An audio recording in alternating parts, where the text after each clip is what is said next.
Now,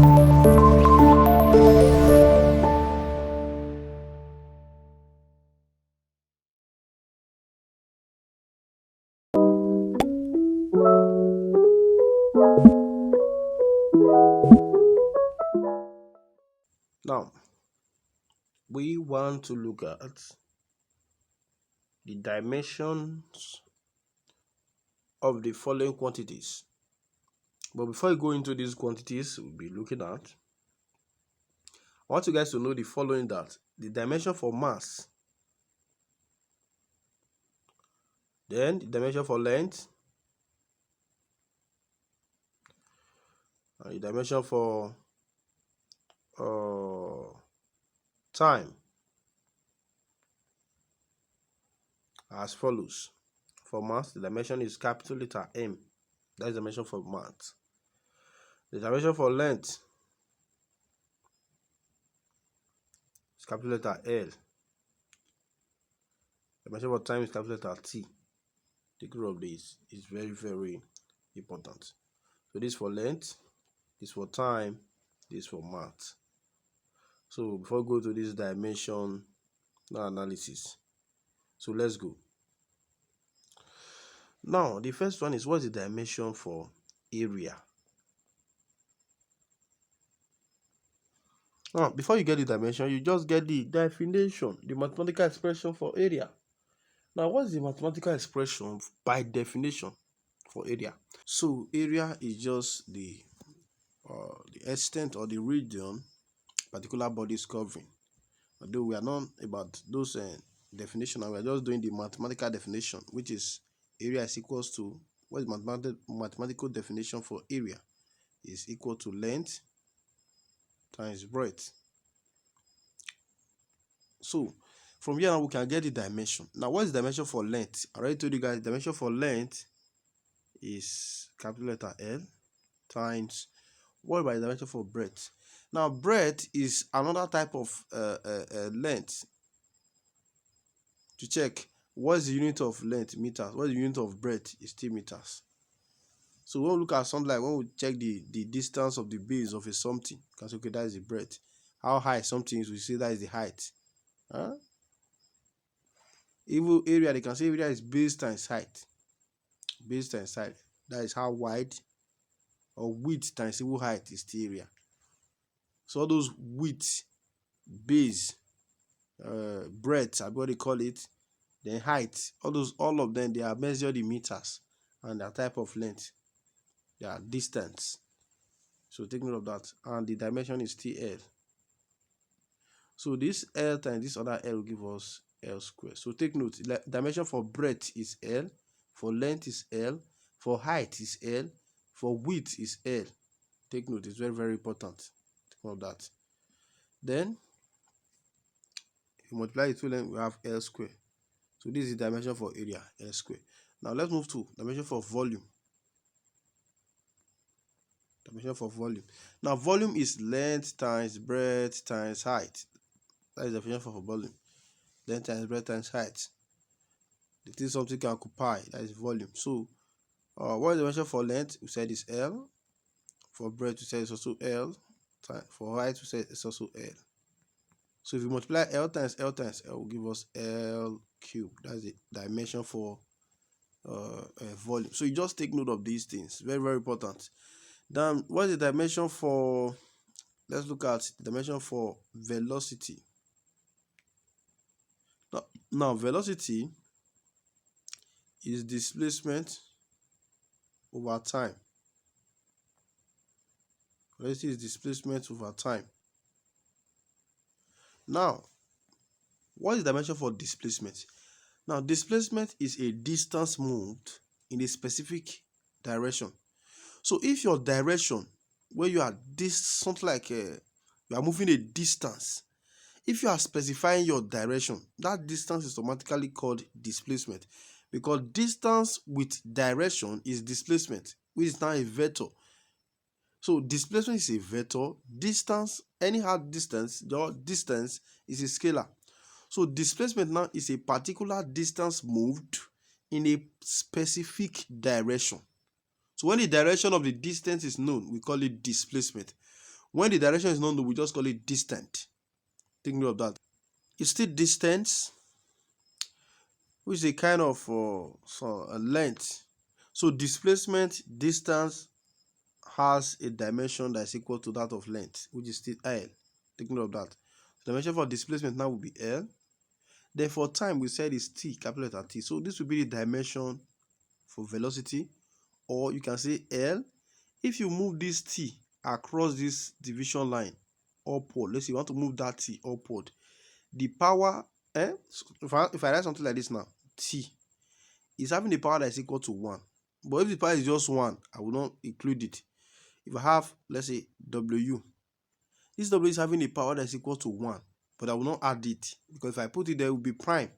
We'll call it prime in statistics. In set, we call it prime in set. So I will not need to put it. That's why we don't add that 1. But when it is needed, we'll bring it there. So this thing now is having 1 like this. So if I move the whole T upward, the T will now be here.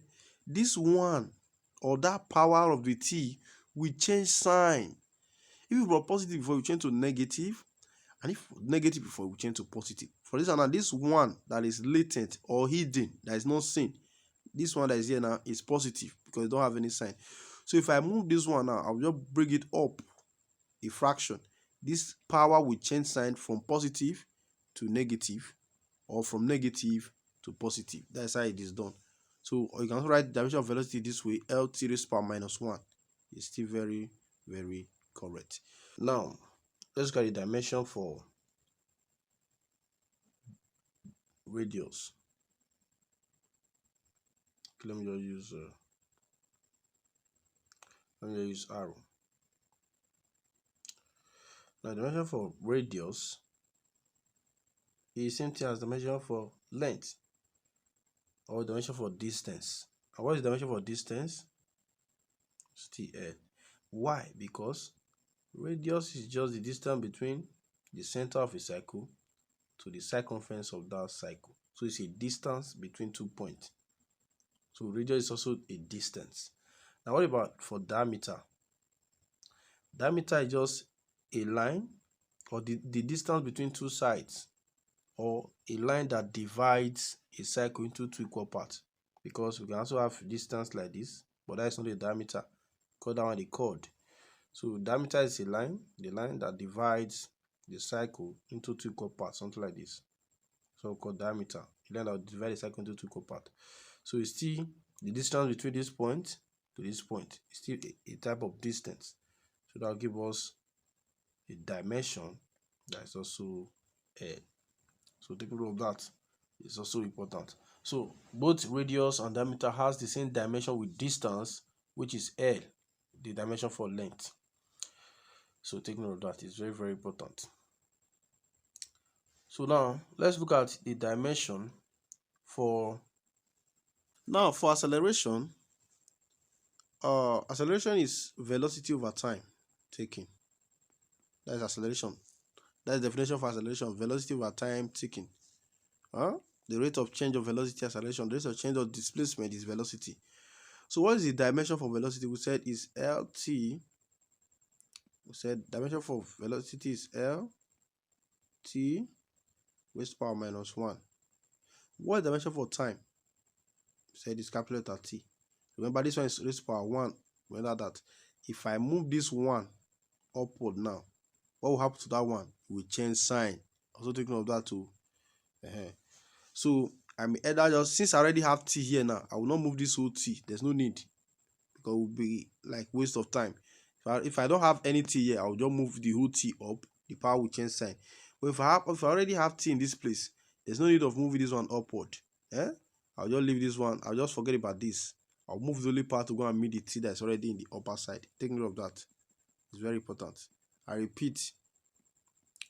For example, now let's say we have something like this. Let me just use one as an example. Let's say I have something like this now.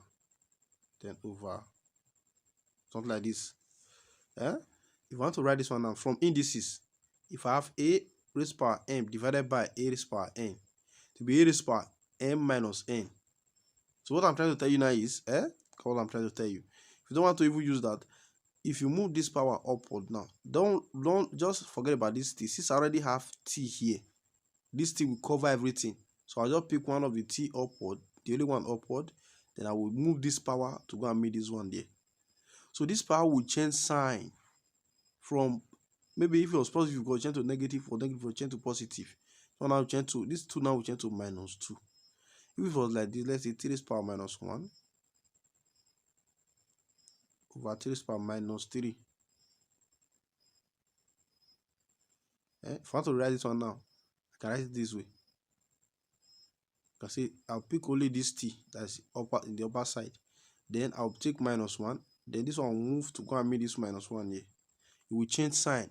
Then this minus will change to +3. That's what I'm trying to tell you.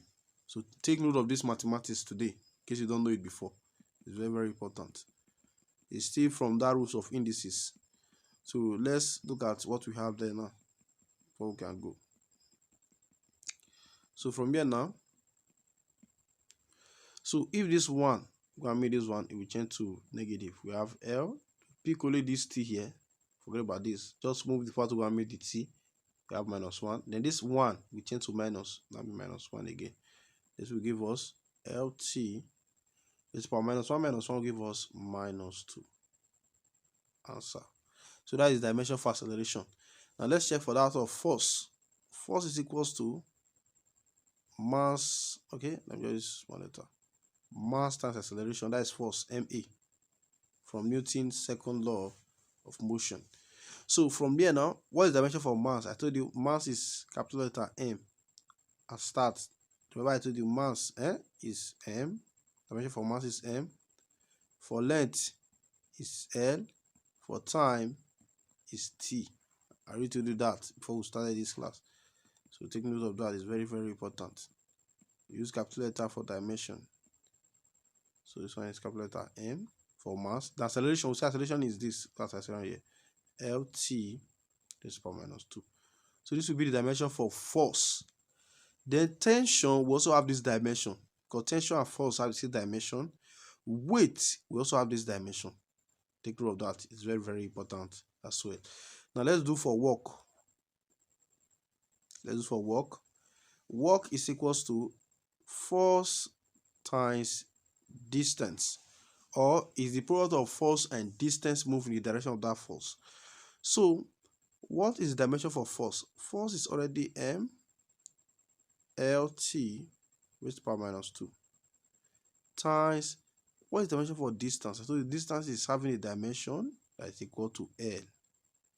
So this L times this other L will give us L square. So we have M. We have M. L times L, we have L square. Then T raised to power -2. So this will be the dimension for work. ML square T raised to power -2. Take note of that. So this work, this dimension for work now, and that of moment is the same thing. Moment is the same thing. The energy also have the same dimension. Take note of that. Energy, moment, and work have the same dimension. Whether it's heat energy, which one is the other one? Kinetic energy. Which one is the other one again? Potential energy. As far as it's energy, this is the dimension. That is the dimension for energy. Take note. It's important. So let's go to the next question. Okay, now let's look at the dimension for power. Power is work done over time. Now, what's the dimension for work? We said is M L square to raised to power -2. Then divided by another T, which is the dimension for time. So it's raised to power 1, remember that. So this one is going to meet this other T here. So that will be having M L square T raised to power -2. Now, if this one move up to this place, we change to -1. Remember that. So this one will be having M L square T raised to power -3. That'll be the answer. The dimension for power is M. L square t raised to the power minus 3. Now, let's look at the dimension for pressure. Pressure. So, pressure. Now, remember, pressure is force over area. You must know these formulas. Mathematical definition of these quantities very, very important before you can get the dimensions. So, from here now, we already said force. The dimension of force is M LT raised to the power minus 2. What is the dimension for area? We said is L square. So remember, this L in the upper side is having power that is 1. You can see, remember that it's having power that is equal to 1. So remember, I told you guys as well that if you have something like this now, this power here will go up and meet this other L in the top side. Then you forget about this. So we're going to have M L, then we have 1. Then these two now, if we move up, what will happen to that? We change sign to minus 2.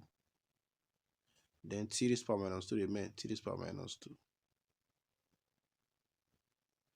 So we're having M L 1 minus 2 give us minus 1 t raised to the power minus 2.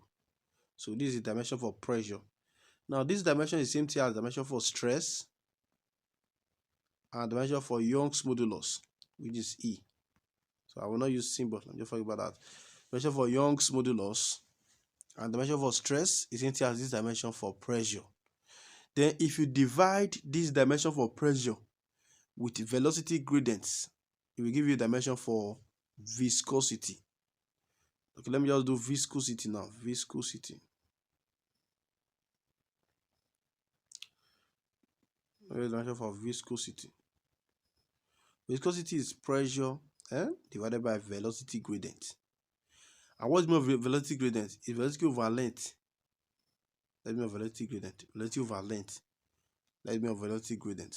So if you divide velocity by length, you have the velocity, the gradient, or divided by distance, you have the gradient. So if you have something like this now, we are just going to get the dimension of viscosity now. Then we just have pressure, which is M L minus 1 T minus 2 over velocity we said is M is L T raised to the power minus 1. Look, can you remember that? If you divide this one by L, you have the gradient. Pressure gradient is into a surface tension. This will divide this. Then you have this as. So if they ask you now, what is the dimension for velocity gradient? The dimension for velocity gradient is T raised to the power minus 1. We same thing as the dimension for. Okay, let me just. This T raised to the power minus 1 is same thing as the dimension for frequency. Take note of that. So if you do this now, I just go to have something like this. This, look at, we have T here, we have T here. So this part will go and meet this other T here. So we're going to have M L raised to the power minus 1 T raised to the power what? Remember, this one is already minus 2. Then this minus 1 will cross this and will change to plus 1. Plus 1. Plus 1. So we will be having final answer to be M L raised to the power minus 1 T raised to the power minus 2 plus 1. Minus 2 plus 1 is still minus 1. This will give us the dimension for viscosity. Take note of that. Then remember, for pressure, pressure is M L minus 1 M L raised to the power minus 1 T raised to the power minus 2.